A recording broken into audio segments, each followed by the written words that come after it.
Welcome to LTX classes. మనం directive principles of state policy గురించి discussions అనేవి చేస్తున్నాం, అవునా? అయితే లెక్చర్ల కంటిన్యూషన్ ఒకసారి వెళ్ళే ముందు UPSC infinity program online program మీద మనకి ఆఫర్ అనేది ఇవ్వడం జరిగింది. ఫీజు అనేది 45,000 నుంచి కేవలం 30,000 రూపీస్కి మనం ప్రొవైడ్ చేస్తున్నామమ్మా. కొత్త బ్యాచ్ అనేది జూలై 1 నుంచి స్టార్ట్ అవుతుంది. అండ్ మీకు ఏ డౌట్ ఉన్నా సరే మీరు ఈ నెంబర్కి కాల్ చేయగలరు, 7893899553. అయితే మీకు easy EMI 5,000 per month process కూడా స్టార్ట్ చేయడం అనేది జరిగింది. ఫీజ్ 30,000, వ్యాలిడిటీ మాత్రం మనకి 30th జూన్ వరకు మాత్రమే, ఓకేనా? కోర్స్ మాత్రం మీకు లైఫ్ టైం వ్యాలిడిటీ అనేది వస్తుంది. సో మీకు మ్యాక్సిమం ప్రోగ్రామ్స్ కోర్సెస్ అన్నీ కూడా ఈ ఇన్ఫినిటీ ప్రోగ్రాంలో కవర్ అవుతాయి. అండ్ మీకు ఏ డౌట్ ఉన్నా సరే మీరు ఈ నెంబర్కి కాల్ చేయగలరు. అండ్ దాంతోపాటు ఒక్కసారి చూడమా, మనకి 4th యానివర్సరీ సెలబ్రేషన్స్ కింద we are providing the 20% flat 20% discount అనేది ప్రతి కోర్స్ మీద కూడా ఇవ్వడం అనేది జరుగుతుంది. సో ఇది కూడా ఆఫర్ 30th జూన్ వరకు మాత్రమే. కొత్త బ్యాచెస్ అనేవి స్టార్ట్ అవుతున్నాయి కాబట్టి మీరు ఏ ప్రోగ్రామ్ గురించి అయినా సరే ఈ నెంబర్ కాల్ చేసి జాయిన్ అవ్వగలరు, right? Yes. And coming to our class, మనం ఈరోజు the most important thing fundamental rights and DPSPs అనేవి చాలా ఇంపార్టెంట్ అని మనం క్లాసెస్లో చూడడం అనేది జరిగింది. అయితే ఫండమెంటల్ రైట్స్ అనేవి జస్టిషియబిలిటీ, లీగల్ క్యారెక్టర్ అనేది ఉంది. అంటే వాటి యొక్క ఉల్లంఘన అనేది జరిగితే మనం కోర్ట్స్కి అప్రోచ్ అవ్వగలం రెమీడియల్ మెషర్స్ గురించి, అవునా? బట్ వేరేస్ డైరెక్టివ్ ప్రిన్సిపల్స్ అనేవి ఆ విధమైన ప్రొటెక్షన్ అనేది ఇవ్వలేదు. బట్ మనం చూసుకున్నట్లయితే ఫండమెంటల్ రైట్స్ కానీ డిపిఎస్పీస్ కానీ ఇండివిజువల్కి both political, social and economic democracy కానీ political, social and economic rights achieve చేయడానికి బోత్ ఫండమెంటల్ రైట్స్ డిపిఎస్పీస్ అనేవి హెల్ప్ చేస్తున్నాయి, అవునా? అయితే ఈ రెండిటి యొక్క క్లాషెస్ అనేది మనకి మోస్ట్ ఇంపార్టెంట్. దీన్ని అర్థం చేసుకోవడానికి ఒక్కసారి మనం హిస్టారికల్ బ్యాక్గ్రౌండ్ నుంచి చూసుకున్నట్లయితే ఇంకా క్లియర్గా అర్థమవుతుంది. Historical background in the sense అసలు ఈ క్లాషెస్ అనేవి ఎందుకు స్టార్ట్ అయ్యాయి అంటే, during the independence freedom movement the party that is Indian national కాంగ్రెస్లో చాలామంది సోషలిస్టిక్ టెండెన్సీస్లో ఉన్నారు, రైట్? ఐఎన్సి చాలా వరకు కూడా సోషలిస్టిక్ టెండెన్సీస్ అంటే ఏంటి? నథింగ్ బట్ అప్పటిని ఇండియాని రూల్ చేస్తున్న బ్రిటిష్ గవర్నమెంట్ వాళ్ళు క్యాపిటలిస్టిక్ టెండెన్సీస్తో ఉన్నారు. అంటే డబ్బులు ఎవరి దగ్గర ఉన్నాయో వాళ్ళే మళ్ళా వాటిని ఇన్వెస్ట్మెంట్ చేసి రిచ్ పీపుల్ కింద తయారయ్యే స్కోప్ అనేది మనకి క్యాపిటలిజంలో దొరుకుతుంది. But when it comes to the part of socialism, ఒకవేళ ప్రజలు అనేవాళ్ళు పేదవాళ్ళు అయితే వాళ్ళకి స్టేట్ సపోర్ట్ చేయాలి. సో దాని గురించి ఉన్న వాళ్ళ దగ్గర కొంత డబ్బులు అనేవి తీసుకొని లేని వాళ్ళకి ఇవ్వడం అనేది జరుగుతుందన్నమాట, రైట్? ఈ విధమైన రీడిస్ట్రిబ్యూషన్ అనేది మనకి సోషలిజంలో జరుగుతుంది. సో చూడండి, సోషలిస్టిక్ టెండెన్సీస్లో గవర్నమెంట్ యొక్క one of the main goal ఏంటి అంటే that is redistribution. Sir distribution అనే రాయొచ్చు కదా, రీడిస్ట్రిబ్యూషన్ అనేది ఎందుకు రాశారు అంటే ఒక్కసారి చూడండి, దీనికి చాలా మీనింగ్ ఉంది, అందుకనే రీడిస్ట్రిబ్యూషన్ అనే పెట్టాను. డిస్ట్రిబ్యూషన్ అంటే నథింగ్ బట్ లెట్స్ టేక్, ఇక్కడ కొన్ని ప్రొడక్ట్స్ అనేవి ఉన్నాయి. ఈ ప్రొడక్ట్స్ అన్నీ కూడా గవర్నమెంట్ డిఫరెంట్ సెట్ ఆఫ్ పీపుల్కి ఇవ్వడం అనేది జరుగుతుంది, రైట్? సో దీన్ని నేను డిస్ట్రిబ్యూషన్ అని అంటాను. అయితే డిస్ట్రిబ్యూషన్కి రీడిస్ట్రిబ్యూషన్కి డిఫరెన్స్ ఏంటంటే, let's take these are the 3 individuals A, B, C. Distribution చేసేటప్పుడు ఏ అనేవాడు క్యాపిటలిస్టిక్ కాబట్టి వీడు ఒక 100 crores ఇన్వెస్ట్మెంట్ చేయడం వల్ల గవర్నమెంట్ టోటల్గా 1 crore డిస్ట్రిబ్యూషన్ చేస్తుంది అనుకోండి. వీడు 100 crores ఇన్వెస్ట్మెంట్ పెట్టాడు అండ్ వీడు 1 crore ఇన్వెస్ట్మెంట్ పెట్టాడు. వీడు కేవలం వర్కర్ మాత్రమే, తన హార్డ్ లేబర్ మాత్రమే ఇన్వెస్ట్మెంట్ కింద పెట్టడం జరిగింది. డిస్ట్రిబ్యూషన్లో కూడా మనకి రేషియోస్ అనేవి ఆ విధంగానే మోస్ట్లీ వెళ్తాయి. అంటే 100 crores పెట్టిన వ్యక్తికి ప్రాఫిట్స్ అనేవి బాగా వచ్చి వీడికి 90 lakhs అనేవి ప్రాఫిట్ కింద వెళ్తుంది. 90 lakhs అనేవి ప్రాఫిట్ కింద వెళ్తుంది. 1 crore పెట్టిన వ్యక్తికి 9 lakhs ప్రాఫిట్ కింద వెళ్తుంది. అండ్ ఈ వర్కర్కి వచ్చేసరికి హార్డ్లీ 10,000 కూడా రాదు. అంటే nothing but let's take, so వీడికి 9.9 lakhs దాకా వస్తుంది, వర్కర్కి 10,000. అంటే అర్థమవుతుంది కదమ్మా. డిస్ట్రిబ్యూషన్లో కేవలం గవర్నమెంట్ దగ్గర ఉన్న రిసోర్సెస్ అనేవి ప్రజలు ఏ విధంగా వాళ్ళ రిసోర్సెస్ని ఇన్వెస్ట్మెంట్ కింద పెడుతున్నారు, వాటిని ఏ విధంగా గెయిన్ చేసుకుంటున్నారు అనేది మాత్రమే చూస్తాం. But when it comes to the part of రీడిస్ట్రిబ్యూషన్లో వీడి దగ్గర నుంచి తీసుకొని మళ్ళా సికి ఇవ్వడం, ఏ దగ్గర నుంచి తీసుకొని సికి ఇచ్చే ప్రాసెస్ని రీడిస్ట్రిబ్యూషన్ అని అంటాం. సో ఈ రీడిస్ట్రిబ్యూషన్ ప్రాసెస్లో మనకి రిసోర్సెస్ అనేవి లాస్ట్ కల్లా ఒక ఫెయిర్ మేనర్లో అందరికీ కూడా సర్దుకుంటాయి అన్నమాట. కష్టపడి లేబర్ అంతా కూడా పెట్టి వర్కర్ కష్టపడితే వాడికి నెలకి కేవలం 10,000 రూపీస్ వస్తుంది. 100 crores ఆల్రెడీ డబ్బులు ఉండడం వలన వాటిని ఇన్వెస్ట్మెంట్ చేసి మోర్ దాన్ 90 lakhs ప్రాఫిట్ అనేది ఒక రిచ్ క్యాపిటలిస్ట్ అనేవాడు సంపాదిస్తున్నాడు. అయితే ఇట్లా కంటిన్యూస్గా ఉన్నట్లయితే భారతదేశంలో అసమానతలు అనేవి తగ్గవు. కాబట్టి రీడిస్ట్రిబ్యూషన్ చెయ్యాలి అన్న ఉద్దేశంతో గవర్నమెంట్ అంటే అప్పటి ఐఎన్సీ పార్టీ వాళ్ళు చాలా క్లియర్గా సోషలిస్టిక్ ఐడియాస్ అనేవి ఉండాలి అని చెప్పుకున్నారనమాట. రైట్, ఎస్, దానికి అనుగుణంగా ఏమైంది మనకి there is famous 1931 Karachi session. Karachi సెషన్లో ఫస్ట్ టైం ఐఎన్సీ పార్టీ ఏం చేసిందంటే ఎస్, ఇండియా యొక్క డెవలప్మెంట్ అనేది సోషలిస్టిక్ మోడ్ ఆఫ్ డెవలప్మెంట్లో జరగాలి అని చెప్పారు. ఏమైంది? That is the socialistic mode of development. Planning కానీ ఆర్ ఆస్పెక్ట్స్ ఆఫ్ గవర్నమెంట్ కూడా సోషలిస్టిక్ మోడ్ ఆఫ్ డెవలప్మెంట్ ఉండాలి అని 1931 కరాచీ సెషన్లో ఐఎన్సీ తీర్మానం చేసుకుందనమాట. And we all know INC every year కూడా మోస్ట్లీ ఎవ్రీ ఇయర్ కూడా తన మీటింగ్స్ని కండక్ట్ చేసుకునేది. అండ్ దీని తర్వాత we also see that is in 1936లో Lucknow session. This is one of the most important bit also. That is Lucknow సెషన్లో ఐఎన్సీ తీర్మానం ఏం చేసిందంటే the goal of India is socialism అని క్లియర్గా అవుట్ రైట్గా ఐఎన్సీ తీర్మానం పెట్టుకుంది. The goal of India is socialism అని పెట్టుకుంది. సో సోషలిజం చేస్తే గవర్నమెంట్ యొక్క ఆలోచనలు ఏ విధంగా ఉంటాయో మనకు అర్థమైంది. అండ్ అటువంటి సోషలిజంని ఈవెన్ ఇండిపెండెన్స్ రాకముందు కూడా ఐఎన్సీ ప్రమోట్ చేసింది. అండ్ వీ ఆల్ నో ఇండియాకి ఇండిపెండెన్స్ 1947లో వచ్చింది. తర్వాత మన కాన్స్టిట్యూషన్ మనం డెవలప్ చేసుకోవడం జరిగింది.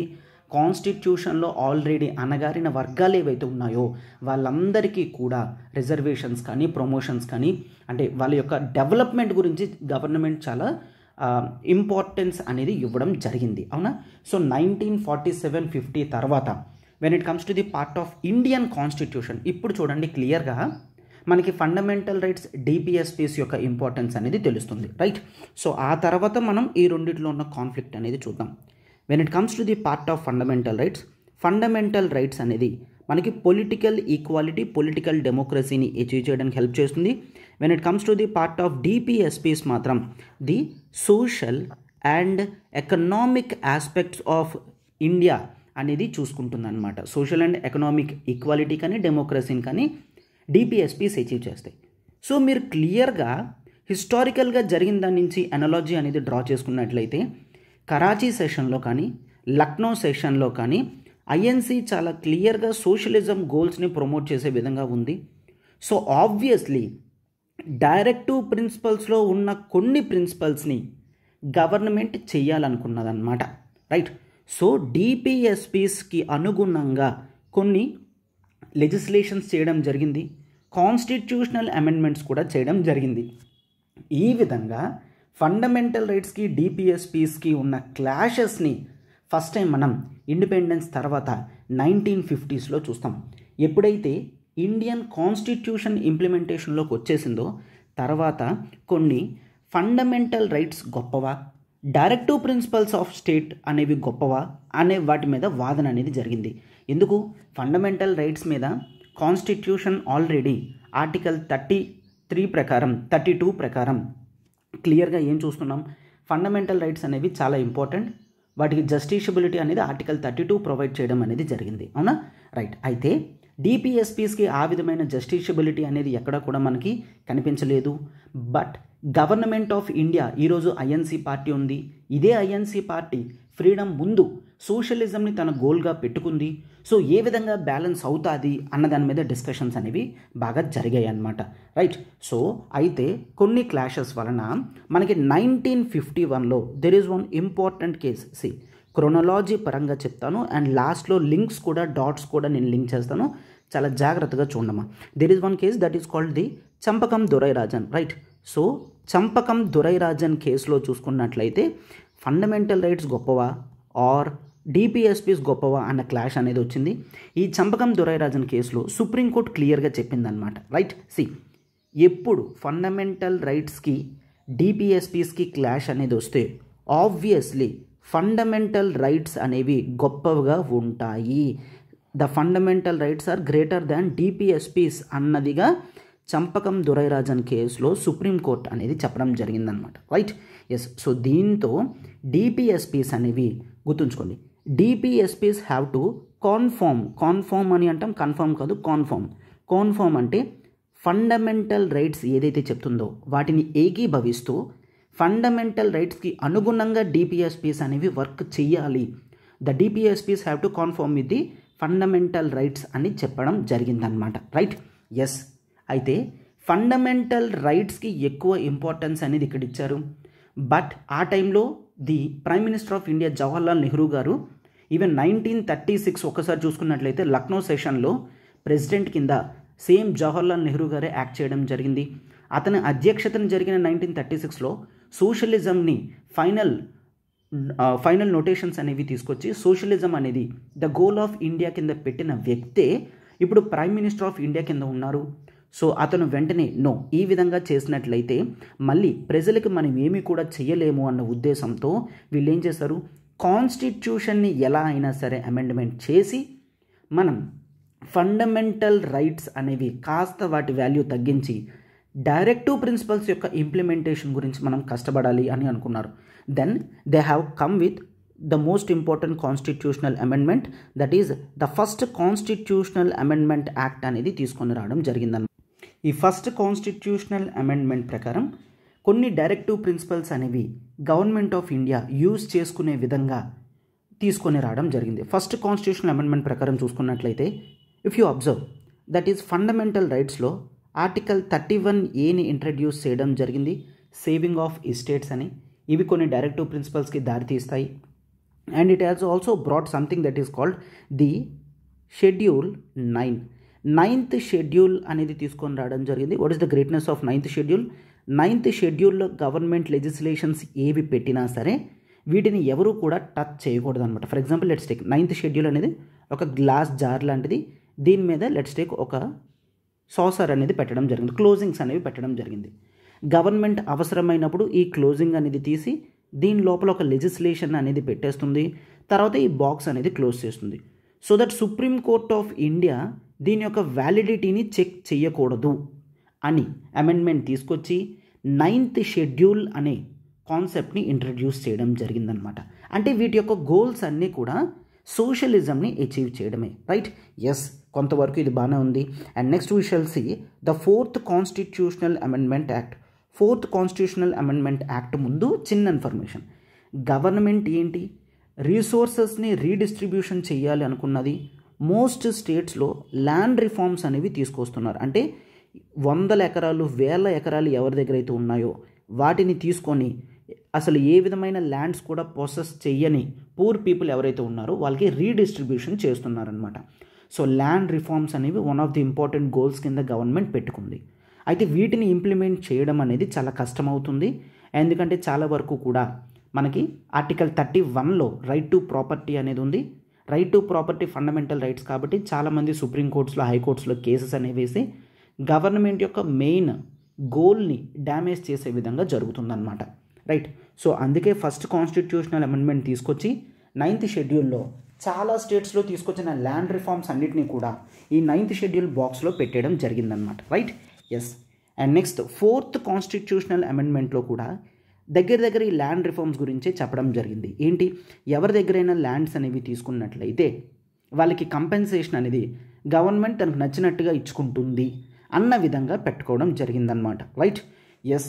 And next 4th constitutional amendment తర్వాత మనకి ది 17th కాన్స్టిట్యూషనల్ అమెండ్మెంట్ కూడా చాలా ఇంపార్టెంట్. రైట్. బట్ క్రొనాలజికల్లో ఒకసారి చెప్తాను చూడండి ఇంతవరకు. That is 1951 Champakam Dorairajan case. And ఆ తర్వాత ల్యాండ్ రిఫార్మ్స్ అనేవి ఫస్ట్ కాన్స్టిట్యూషనల్ అమెండ్మెంట్ అనేది 1951లో తీసుకొని రావడం జరిగింది. 4th కాన్స్టిట్యూషనల్ అమెండ్మెంట్ అనేది 1955లో తీసుకొని రావడం జరిగింది. అండ్ 17th కాన్స్టిట్యూషనల్ అమెండ్మెంట్ అనేది మనకి 1964లో తీసుకొని రావడం జరిగింది. Right.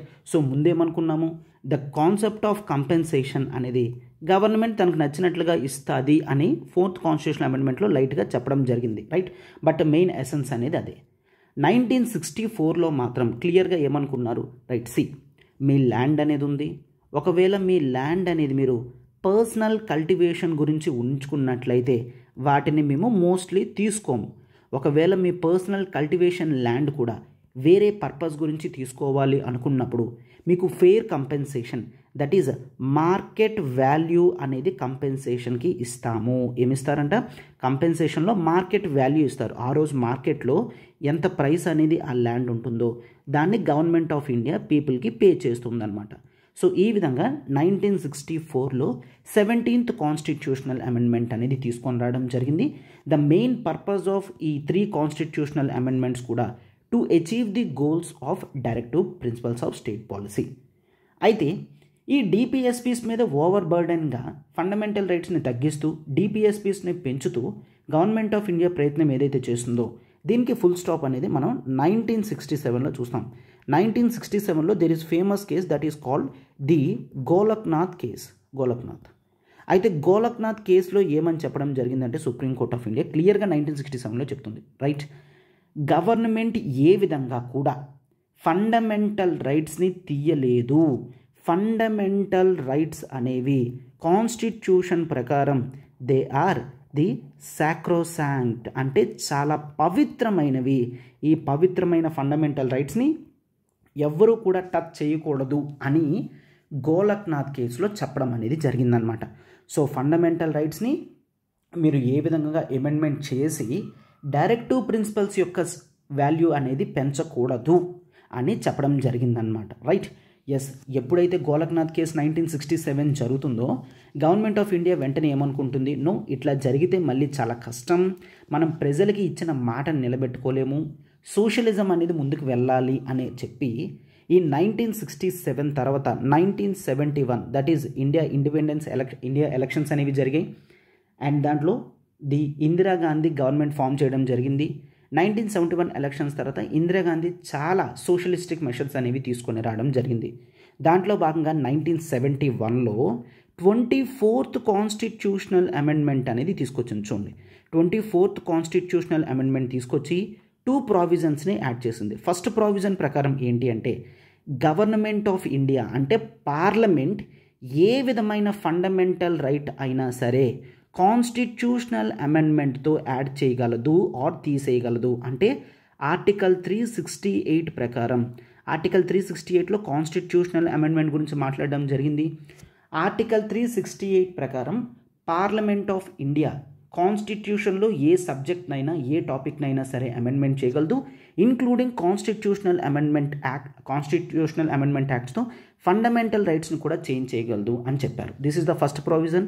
And second provision, constitutional amendment యాక్ట్స్ని ప్రెసిడెంట్ ఆఫ్ ఇండియా ఖచ్చితంగా అసెంట్ ఇవ్వాలి. క్లియర్, అంటే సంతకం ఖచ్చితంగా పెట్టాలి. Assent of president is mandatory చేయడం జరిగిందన్నమాట, రైట్. సో ఈ విధంగా 24th కాన్స్టిట్యూషనల్ అమెండ్మెంట్ తీసుకొచ్చి పార్లమెంట్ యొక్క పవర్స్ అనేవి వైడెన్ చేయడం జరిగింది ఇందిరాగాంధీ గారు. క్లియర్. అండ్ నెక్స్ట్ 1971లోనే వెంటనే మరొక కాన్స్టిట్యూషనల్ అమెండ్మెంట్ తీసుకొని రావడం జరిగింది. That is 25th constitutional amendment. 25th constitutional అమెండ్మెంట్లో కూడా 2 ప్రావిజన్స్ని తీసుకొచ్చారు. ఫస్ట్ ప్రావిజన్ ప్రకారం చూడండి, they have introduced article 31C. 31Cని ఇంట్రడ్యూస్ చేశారు. 31C ప్రకారం ఏమని చెప్పారు అంటే article 39 clause B and article 39 clause C, రైట్. Article 39 clause B, article 39 clause C ఇవి డైరెక్టివ్ ప్రిన్సిపల్స్ ఆఫ్ స్టేట్ పాలసీలో ఉంటాయి. వీటిని ఇంప్లిమెంట్ చేసేటప్పుడు ఒకవేళ if they come contravention with the article 14, article 19 are article 31, ఈ 3 ఫండమెంటల్ రైట్స్ని కాంట్రవెన్షన్ చేసిన, కాంట్రవెన్షన్ అంటే ఏంటి, nothing but 39B 39C implement చేసేటప్పుడు ఆర్టికల్ 14 అనేది వైలేట్ అయినా సరే ఆర్టికల్ 39B ప్రకారం చేసే చట్టం అనేది క్యాన్సిల్ అవ్వదు. అంటే ఏంటి సార్, ఒక్కసారి క్లియర్గా చూడండి. There is one article that is called the article 13. Article 13 of Indian constitution ప్రకారం ఏమని చూస్తాము, ఎప్పుడైనా ఎనీ లా, ఏ లా అయినా సరే, ఏ చట్టమైనా సరే ఒకవేళ ఫండమెంటల్ రైట్స్ని టచ్ చేసినట్లయితే ఆ లా యొక్క చెల్లుబాటు అనేది క్యాన్సిల్ చేస్తాము అని ఆర్టికల్ 13లోనే క్లియర్గా ఉంది. వాటి యొక్క వ్యాలిడిటీ అనేది ఉండదు, అవంతా కూడా వాయిడ్ అని చెప్పడం జరిగింది. అయితే మరి ఇప్పుడు 39B 39C ప్రకారం నువ్వు ఆర్టికల్ 14ని వైలేట్ చేస్తే ఆర్టికల్ 13 ప్రకారం వాటి యొక్క ఇంప్లిమెంటేషన్ జరగకూడదు కదా, అర్థమవుతుంది కదా. సో దీన్ని నెగేట్ చేస్తూ ఏమని చేశారు, 39B 39C. Sir what is 39B 39C? 39B ప్రకారం రిసోర్సెస్ని రీడిస్ట్రిబ్యూషన్ చెయ్యాలి అనేది డైరెక్టివ్ ప్రిన్సిపల్స్ ఆఫ్ స్టేట్ పాలసీలో ఉంది. రిసోర్సెస్ని రీడిస్ట్రిబ్యూషన్ చేయాలి for the good of all, maximum people యొక్క గుడ్ గురించి కొంతమంది దగ్గర అసెట్స్ తీసుకొని కొంతమందికి రీడిస్ట్రిబ్యూషన్ చెయ్యొచ్చు అని. అండ్ ఆర్టికల్ 39 క్లాజ్ C ప్రకారం prevention of concentration of wealth అనేది చూస్తాం. ఏమని చూస్తాం? Prevention of concentration of wealth. Wealth అనేది కేవలం కొంతమంది చేతుల్లో మాత్రమే ఉండకూడదు, అందరి చేతుల్లో కూడా ఉండాలి అని చెప్పి 39C అనేది చెప్తుందన్నమాట. సో రీడిస్ట్రిబ్యూషన్ చేయాలనుకున్నా, prevention of concentration of wealth చేయాలనుకున్నా సరే అవి రైట్ టు ఈక్వాలిటీ కానీ, ఆర్టికల్ 19 ప్రకారం కొన్ని ఫ్రీడమ్స్ కానీ, ఆర్టికల్ 31 రైట్ టు ప్రాపర్టీని వైలేట్ చేసే ఛాన్సెస్ ఉన్నాయి. నీ వెల్త్ కాన్సన్ట్రేషన్ చేయను versus article 31 right to property, నీ వెల్త్ను కాపాడుకోవచ్చు. ఈ రెండు చాలా కాంట్రడిక్టింగ్గా ఉన్నాయి, అవునా? సో డిపిఎస్పీస్ యొక్క ఇంపార్టెన్స్ అనేది మనకు ఎక్కువ కాబట్టి అవి ఇంప్లిమెంట్ చేయాలి అని చెప్పి 25th కాన్స్టిట్యూషనల్ అమెండ్మెంట్ ప్రకారం ఆర్టికల్ 31C అనేది తీసుకొచ్చి డిపిఎస్పీస్లో ఉన్న 39B 39C, that is redistribution of resources, prevention of concentration of wealth, వీటి గురించి నేను ఏదైనా చట్టం చేస్తే ఆ చట్టం ఆర్టికల్ 14, ఆర్టికల్ 19, ఆర్టికల్ 31ని వైలేట్ చేసినా సరే వాటి యొక్క చెల్లుబాటు అనేది పోదు, అవి ఇంప్లిమెంటేషన్లోనే ఉంటాయి. ఆర్టికల్ 13 అనేది వాటికి అప్లై కాదు అని చెప్పడం జరిగిందనమాట, రైట్? 31C ప్రకారం, రైట్? సో దిస్ ఈజ్ మనం ఇంపార్టెంట్గా చూస్తాం. అండ్ నెక్స్ట్ చెప్పాను కదమ్మా, దట్ మనకి ఇక్కడ 2 అమెండ్మెంట్స్ అనేవి, 2 క్లాజెస్ అనేవి యాడ్ చేశారు 25th కాన్స్టిట్యూషనల్ అమెండ్మెంట్ 1971లో. ఒకటి 31C అండ్ మరొకటి ఏంటి అంటే దట్ ఒకవేళ గవర్నమెంట్ ఏం తీసుకొచ్చినా సరే, ఏ చట్టం తీసుకొచ్చినా సరే అది ఇండియాలో ఉన్న ఏ కోర్టులో కూడా క్వశ్చన్ చేయకూడదు అని చెప్పడం జరిగింది. అంటే this directly goes against the concept of judicial review. Judicial review అంటే ఏంటి? పార్లమెంట్ చేసిన చట్టం కాన్స్టిట్యూషనాలిటీ ఉందో లేదో చెక్ చేస్తారు. అంటే కాన్స్టిట్యూషన్కి ఎగెయిన్స్ట్గా వెళ్తే వాటిని సుప్రీంకోర్టు క్యాన్సిల్ చేయగలది. బట్ ఇక్కడ ఏమని చేశారు, ఇక్కడ సెకండ్ క్లాజ్లో ఒకవేళ ఇది ఏ కోర్టులో కూడా క్వశ్చన్ చేయకూడదు అని చెప్పడం జరిగింది. అంటే జ్యుడిషియల్ రివ్యూని తగ్గించేశారనమాట, రైట్? అయితే దీని తర్వాత ఏమైంది, that is the famous 1973 Kesavananda Bharati case. Clear? అయితే కేశవనంద భారతి కేసులో ఏం జరిగింది, సుప్రీంకోర్ట్ ఆఫ్ ఇండియా క్లియర్గా చెప్పడం జరిగింది. కేశవనంద భారతి కేసులో మనం ది మోస్ట్ ఇంపార్టెంట్ కాన్సెప్ట్ అనేది కూడా దీంట్లోనే ఇంట్రడ్యూస్ చేయడం జరిగింది. That is the concept of basic structure, right? Concept of basic structure. కాన్స్టిట్యూషన్లో నువ్వు దేన్నైనా అమెండ్మెంట్ చేయి, బట్ ఫండమెంటల్గా కొన్ని ప్రిన్సిపల్స్ ఉంటాయి, వాటిని మనం బేసిక్ స్ట్రక్చర్ అని అంటాము. ఆ బేసిక్ స్ట్రక్చర్ని మాత్రం ముట్టుకోకూడదు అని కేశవానంద భారతి కేసులో చెప్తూ, మీరేవైతే 25th కాన్స్టిట్యూషనల్ అమెండ్మెంట్లో ఆర్టికల్ 31C అండ్ సెకండ్ క్లాజ్లో జ్యుడిషియల్ రివ్యూని తగ్గించారో, ఈ 31Cని నేను యాక్సెప్ట్ చేస్తున్నాను. ఎస్, సోషలిజం అనేది చేస్తున్నారు, సోషలిజం అనేది ప్రియాంబుల్లో కూడా మనం ఆల్రెడీ చూస్తున్నాం కాబట్టి వీటికి ఏమీ కూడా కాదు అని చెప్పడం జరిగింది. అండ్ ఇక్కడ చూసుకున్నట్లయితే జ్యుడిషియల్ రివ్యూ కాన్సెప్ట్ ఏదైతే ఉందో, ఈ జ్యుడిషియల్ రివ్యూని మీరు తగ్గించుతున్నారు. ఈ జ్యుడిషియల్ రివ్యూ అనేది బేసిక్ స్ట్రక్చర్ ఆఫ్ ఇండియన్ కాన్స్టిట్యూషన్లో భాగం కాబట్టి ఇక్కడ నేను దీన్ని క్యాన్సిల్ చేస్తున్నాను అని సుప్రీంకోర్ట్ ఆఫ్ ఇండియా చెప్తుందన్నమాట. ఓకేనా? సుప్రీంకోర్ట్ ఆఫ్ ఇండియా క్లియర్గా సెకండ్ క్లాజ్ని క్యాన్సిల్ చేయడం జరిగింది. This is 1973. So far okay కదమ్మా? 1951లో Champakam Dorairajan case, first constitutional amendment 1951, fourth constitutional amendment 1955, 17th constitutional amendment 1964, 1967లో గోలక్నాథ్ కేసు, 1971లో 24th కాన్స్టిట్యూషనల్ అమెండ్మెంట్, 1971లో 25th కాన్స్టిట్యూషనల్ అమెండ్మెంట్ ప్రకారం article 31C and judicial review clause అనేది చూస్తాం. సో 31C అనేది ఆర్టికల్ 39B, ఆర్టికల్ 39Cని ఇంప్లిమెంట్ చేసేటప్పుడు ఫండమెంటల్ రైట్స్లో ఆర్టికల్ 14 కానీ 19 కానీ 31 కానీ కాంట్రవెన్షన్ జరిగినా సరే వాటిని వాయిడ్ చేయాల్సిన అవసరం లేదు అని చెప్పి 25th కాన్స్టిట్యూషన్ అమెండ్మెంట్లో చెప్పడం జరిగింది. Next most important 1973 Kesavananda Bharati case అనేది మనం చూస్తామన్నమాట. Right, yes. అయితే కేశవనంద భారతి కేసు వచ్చిన తర్వాత మళ్ళీ పార్లమెంట్ మరొక చట్టం అనేది చేయడం జరిగింది. నో, నువ్వు నా పవర్స్ తగ్గిస్తావా, తగ్గించకూడదు అని చెప్పి 1976లో 42nd కాన్స్టిట్యూషనల్ అమెండ్మెంట్ చేస్తూ కాన్స్టిట్యూషన్లో చాలా వరకు కూడా చేంజెస్ అనేవి చేయడం జరిగింది. అందుకే దీన్ని చాలా ఫేమస్గా ద మినీ కాన్స్టిట్యూషన్ అని అంటారు. ఎందుకంటే most of the important concepts in the కాన్స్టిట్యూషన్ని చేంజ్ చేయడం జరిగింది. లైక్ ఫండమెంటల్ రైట్స్ అయినా, డిపిఎస్పీస్ అయినా చాలా వరకు యాడ్ చేయడం, డిలీట్ చేయడం చాలా వరకు కూడా ఇందులో చేశారనమాట. రైట్, 42nd కాన్స్టిట్యూషనల్ అమెండ్మెంట్లో మనకి ఇక్కడ కావాల్సినంత వరకు ఏంటి అంటే government the scope of article 31Cని వైడెన్ చేసింది. 31C ప్రకారం ఆర్టికల్ 39లో ఉన్న క్లాజ్ బి, ఆర్టికల్ 39లో ఉన్న క్లాజ్ సి కేవలం 14, 19, 31ని వైలేట్ చేయకూడదని చూసాం కదా. ఇక్కడ కేవలం 39BC మాత్రమే కాదు, ఎనీ డిపిఎస్పి, ఏ డిపిఎస్పి అయినా సరే ఆర్టికల్ 14, 19, 31ని వైలేట్ చేసినా సరే పర్వాలేదు అంటూ 42nd కాన్స్టిట్యూషనల్ అమెండ్మెంట్ 1976లో తీసుకొని రావడం జరిగింది. మళ్ళీ దీని మీద క్వశ్చన్ అనేది చేయడం జరిగింది and it is in 1980 and again famous Minerva Mills case. Minerva Mills కేసులో సుప్రీంకోర్ట్ ఆఫ్ ఇండియా ఏమని చెప్పడం జరిగిందంటే నో, నువ్వు ఈ విధంగా ప్రతి డిపిఎస్పి కూడా ఆర్టికల్ 14, 19, 31ని వైలేట్ చేస్తుంది అంటే నేను ఒప్పుకోను, ఈ విధంగా ఎక్కడ కూడా జరగకూడదు అని చెప్పి ఈ ప్రొవిజన్ని క్యాన్సిల్ చేయడం చేసి ముందు చెప్పినట్లుగా కేవలం 39B, 39C మాత్రమే 14, 19, 31ని వైలేట్ చేసినా సరే వాటి యొక్క ఇంప్లిమెంటేషన్ అనేది ఉంటుంది అని క్లియర్గా మినర్వా మిల్స్ కేసులో చెప్పేశారు. అండ్ ఈ మినర్వా మిల్స్ కేస్ తర్వాత మనం క్లియర్గా ఏం చూస్తున్నాము, సుప్రీంకోర్ట్ ఆఫ్ ఇండియా చెప్తుంది, ఫండమెంటల్ రైట్స్ డిపిఎస్పీస్ అనేవి చాలా ఇంపార్టెంట్. ఈ రెండు కూడా the 2 wheels of chariot, India అనేది ఒక చారియట్ అనుకుంటే, రైట్, ఒక రథం అనుకుంటే వాటికి ఉన్న 2 చక్రాలు అనేవి ఒకటి ఫండమెంటల్ రైట్స్ అండ్ మరొకటి డిపిఎస్పి. సో ఈ రెండిటి మధ్యన క్లాష్ అనేది ఉండకూడదు, రెండిటికి ఈక్వల్ స్టేటస్ అనేది ఉంటుంది. రెండిటి యొక్క ఇంపార్టెన్స్ అనేది గవర్నమెంట్ చాలా ఇంపార్టెంట్గా తీసుకుంటూ ఇండియా యొక్క డెవలప్మెంట్కి కష్టపడాలి అని చెప్పడం జరిగిందనమాట. ఎవరు కూడా వేరొకరికన్నా ఎక్కువేమీ కాదు.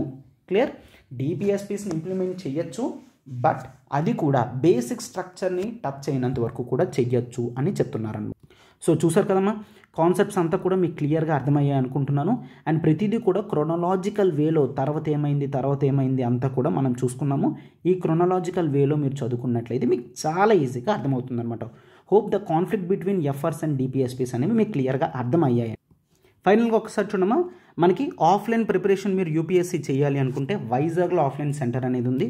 Complete general studies and CSAT coaching అనేది ఇవ్వడం జరుగుతుంది. ఫీజు అనేది కేవలం 45,000 రూపీస్ మాత్రమేనమ్మా.